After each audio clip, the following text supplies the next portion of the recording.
तर आम्ही तर रेडी झाले होतो बाहेर जाण्यासाठी. बाहेर कुठं चाललो आहे आम्ही हे तुम्हाला मी सांगणारच आहे.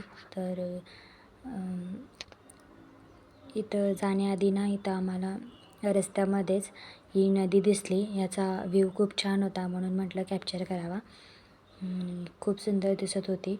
आणि इथं आम्ही आलो होतो यात्रेमध्ये. आणि यात्रेत ना या बैलगाडी शर्यती होत्या. बघू शकता तुम्ही व्हिडिओमध्ये.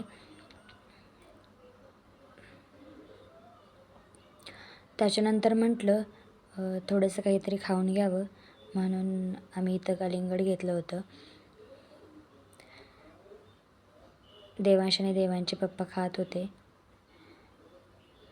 घरी आल्यानंतर येताना म्हटलं की राईस घ्यावा कारण खूप क्रेविंग झाली होती हे खायची. आणि त्याच्यानंतर आम्ही घरी आलो. घरी आल्यानंतर आम्ही हे एन्जॉय केलं. बाय बाय, भेटूया पुढच्या ब्लॉगमध्ये.